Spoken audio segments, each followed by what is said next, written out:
Clear కట్‌గా చెప్తున్నా. ఒక స్టాకు, 2 స్టాకులు తీసుకుంటే మంచిదే. పెరిగితే పెరగొచ్చు, తగ్గితే తగ్గొచ్చు. ఎస్‌బీఐ ఇండియాలో top most bank. SBI stock కొనుక్కోవచ్చు రూ. 1000. అయినా ఒకవేళ ఎస్‌బీఐలో ఏమన్నా ఇబ్బంది అయితే, నెట్ ప్రాఫిట్స్ తగ్గితే షేర్ తగ్గుతుంది, మీకు ఇబ్బంది అవుతుంది. అంటే ఎస్‌బీఐ స్టాక్ మంచిది కాదంటలే. ఏ కంపెనీ అయినా నేను కంపెనీ సింగిల్ స్టాక్స్ రికమెండ్ చేయకుండా బంచ్ ఆఫ్ స్టాక్స్ తీసుకుంటే ఇంత మొత్తం రాకపోయినా లాంగ్ రన్‌లో పేదవారు, మధ్యతరగతి వారు వాళ్ళ గురించి నా వీడియో అమ్మ. ధనవంతుల గురించి కాదు. ఎస్పెషల్లీ పేదవారు, బంచ్ ఆఫ్ స్టాక్స్ తీసుకుంటే ఏమైందంటే ఎఫ్‌డి కంటే ఒక 5%, 6% ఎక్కువ రిటర్న్ వచ్చే అవకాశం ఉంది. 12%, 13%. మరి 12%గా 12% ధనవంతులు అవుతారా? అవుతారు. Power of compounding. రూ. 10,000తో 20 సంవత్సరాలతో 12%తో ₹1,00,00,000 అవుద్ది. నెలకి 10,000. నెలకి 10,000 అమ్మ. అంటే మీరు 24 లక్షలు కడతారు, ₹1,00,00,000 అవుతుంది. 4 టైమ్స్ మల్టిప్లై అయింది. 12% అలా అయింది. ఒక 15% వస్తే ఇంకెక్కువ, చాలా ఎక్కువ వస్తుంది. కానీ మనం లీగల్‌గా 15% చెప్పకూడదు. గత చరిత్రలో వచ్చాయా? వచ్చాయి. కానీ మేము సెబీ రూల్స్ ప్రకారం ప్రొజెక్షన్ ఇచ్చేటప్పుడు 12-13 చెప్పాలి. అది కూడా నాట్ గ్యారంటీడ్. ఎందుకంటే పాస్ట్‌లో ఇచ్చేదానికి ఫ్యూచర్‌లో వస్తుందని చెప్పకూడదు. ఎందుకంటే ఇది ఓనర్‌షిప్. మీరు ఒక స్కూల్ పెట్టారనుకోండి అమ్మ, టీచర్స్‌కి గ్యారంటీ ఇన్కమ్. మీరు ఓనర్ అనుకోండి, మీకు నాన్ గ్యారంటీ. మీరు హోటల్ పెట్టారనుకోండి, సర్వర్స్‌కి మీ దగ్గర పనిచేసే మేనేజర్‌కి గ్యారంటీ ఇన్కమ్, మీకు నాన్ గ్యారంటీ. ఓనర్‌షిప్ అంటే మీరు ఓనర్. నేను ఇక్కడ ప్రజలకు చెప్పేది ఏమిటంటే అమ్మ, మీ మధ్యతరగతి ప్రజలకు ఎస్పెషల్లీ నేను చెప్పేది ఈక్విటీస్ని అర్థం కావడానికి ఇంత విడమర్చి చెప్తున్నాను. మీరు ఈక్విటీస్లో ఓనర్షిప్ మ్యూచువల్ ఫండ్స్ ద్వారా వస్తుంది, ఇండెక్స్ ఫండ్స్ ద్వారా వస్తుంది, ఈటీఎఫ్ల ద్వారా వస్తుంది. ఇలాంటివి చూజ్ చేసుకుని లాంగ్ టర్మ్ ఉండాలి. మ్యూచువల్ ఫండ్స్లో కూడా మళ్ళీ డైవర్సిఫైడ్, అంటే ఒకే రంగం కాదు, డైవర్సిఫైడ్ అంటే ఒక సాఫ్ట్వేరే కాదు, ఒక బ్యాంకింగే కాదు, ఒక ఫార్మా, ఇట్లా 10 రంగాల్లో మీ డబ్బు వెళ్ళిపోవాలి. ఒక రంగంలో వెళ్తే ఏమైంది, ఒకవేళ ఆ రంగం దెబ్బతింటే మీ డబ్బు పోతుంది. 10 రంగాల్లో ఉండాలి. ఇక్కడ నేను చెప్పేది ఏంటంటే, మీ ద్వారా ఇప్పుడు మీరే ఉన్నారు తల్లి, మీరు ఎంటెక్ చేస్తే మీరు ఒక ఇన్ఫోసిస్, టీసీఎస్, విప్రో, డెల్లో, మైక్రోసాఫ్ట్, ఇంకో సాఫ్ట్వేర్ ఇంజనీర్ అవుతారు. కానీ మీరు ఎంటెక్ చేయకపోయినా మీరు ఆ కంపెనీస్లో ఓనర్షిప్ తీసుకోవచ్చు. అది క్యాపిటల్ మార్కెట్లో సాధ్యం.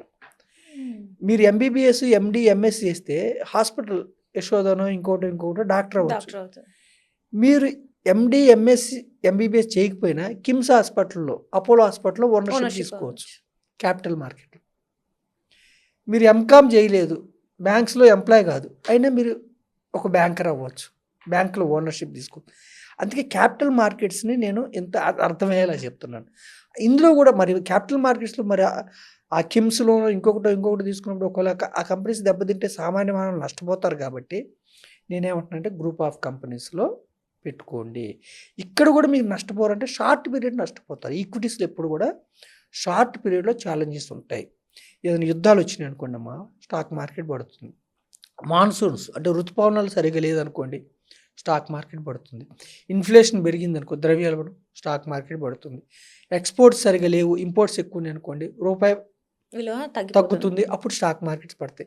ఇవి షార్ట్ పీరియడ్ ఉంటాయి. దీర్ఘకాలంలో ఏమి లీడ్స్ ఫ్యాక్టర్ ముందుకు తీసుకెళ్తే మన జీడిపి ప్రపంచ దేశాలతో పోలిస్తే ఇండియన్ జీడిపి స్ట్రాంగ్గా ఉంది, 6.5తో గ్రో అవుతుంది. సో మన మార్కెట్స్ ముందుకే వెళ్తాయి. మన ఇన్ఫ్లేషన్ అదుపులో ఉంది, 4.34 అట్లా ఉంది. సో ఇబ్బంది లేదు. మన యూత్ మన దేశ జనాభా మనకి బిగ్గెస్ట్ అడ్వాంటేజ్. 140 కోట్ల మంది, కన్జంప్షన్ ఎక్కువ. ఈరోజు కూడా అందరికి కార్లు లేవు, అంటే ఇక కార్లు కొనే అవకాశాలు చాలామందికి ఉంది. ఈరోజు కూడా అందరికి ఏసీలు లేవు. పర్ క్యాపిటల్ ఇన్కమ్ ఇంకా మనది $2,500 పర్ యానం ఉంది, అంటే ఇంకా ఆదాయం పెరిగే అవకాశం చాలా ఉంది. ఓకే అమ్మా.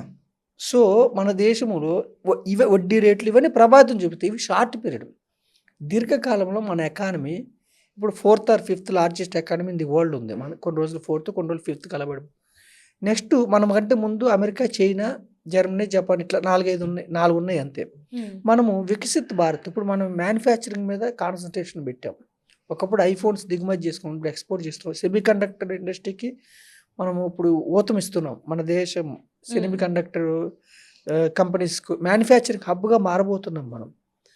సో ఈ క్రమంలో మనం ఈ కంపెనీస్లో ఓనర్షిప్ తీసుకోకుండా ఓన్లీ సేవింగ్సే పెట్టుకుంటే poor will become more poor, middle class will become more, stay in middle class only.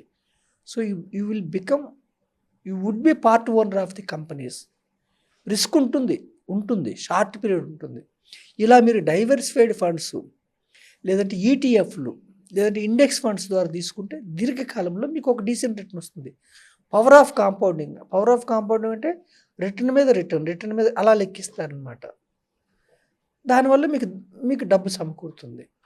Financial asset ఒకసారి మీరు బిల్డ్ చేసుకుంటే మీరు ఇక ఇంట్లో ఉన్నా కానీ మీరు ప్యాసివ్ ఇన్కమ్ జనరేట్ అవుతుంది. అంటే మంత్లీ ఎంత invest sorry monthly very valid point. Monthly 100 రూపీస్తో స్టార్ట్ చేయొచ్చు.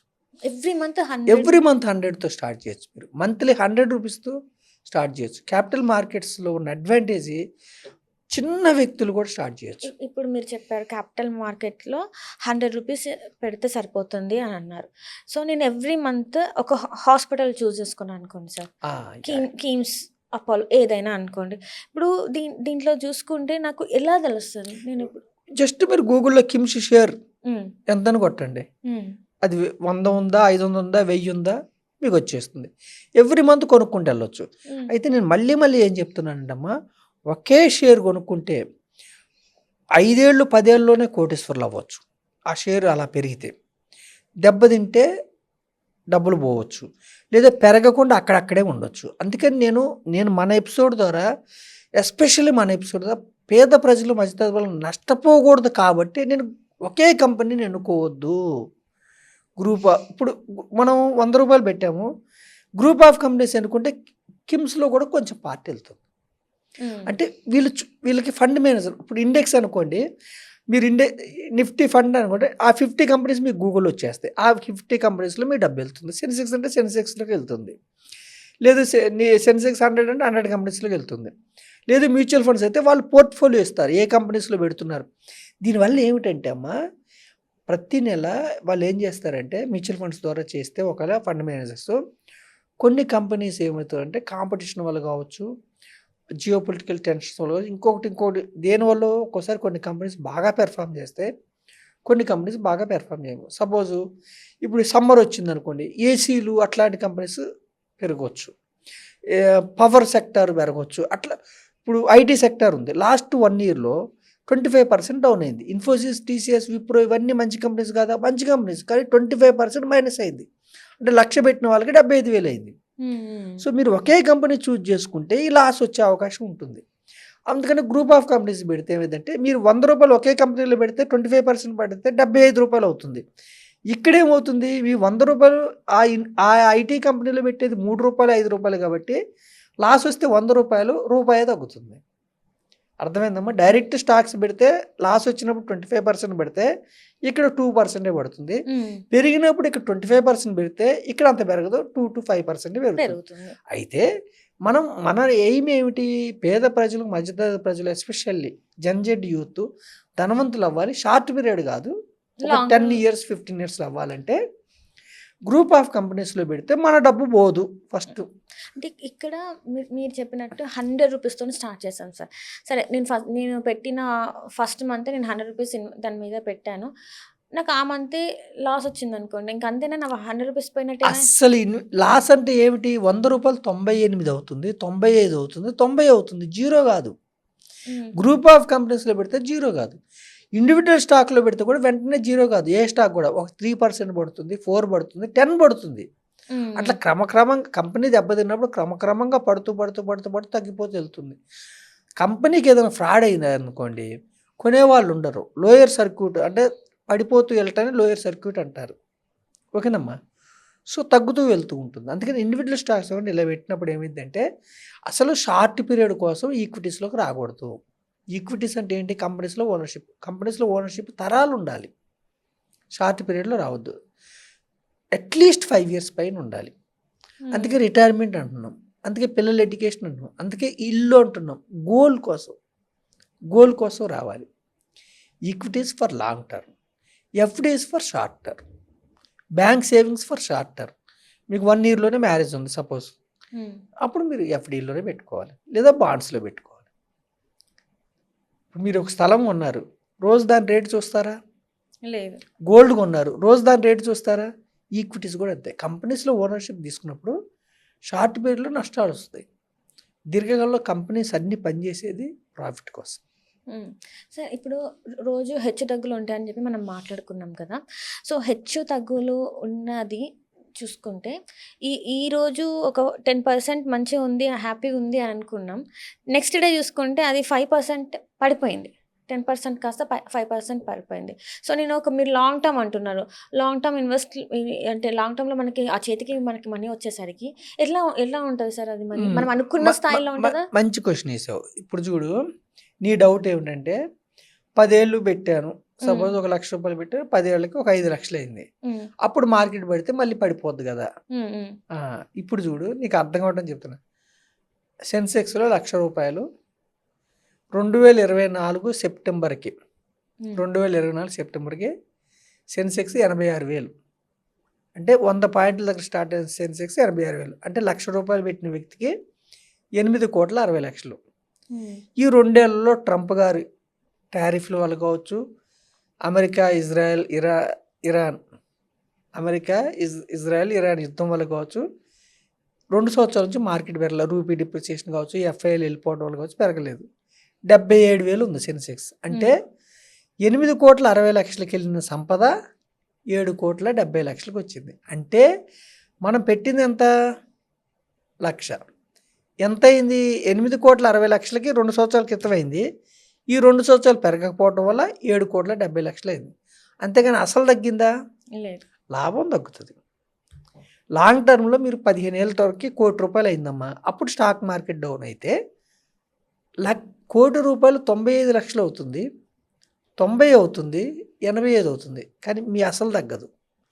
లాంగ్ టర్మ్లో stock market, capital markets replica of the economy. ఎకానమీకి సూచిక అది. ఎకానమీకి రిప్లికా. అసలు స్టాక్ మార్కెట్స్ దెబ్బతింటే దేశం దెబ్బతిన్నట్టే. ఏం దొరకవు మనకి వస్తువులు. కంపెనీస్ పనిచేయకపోతే ఏం వస్తువులు దొరకవు.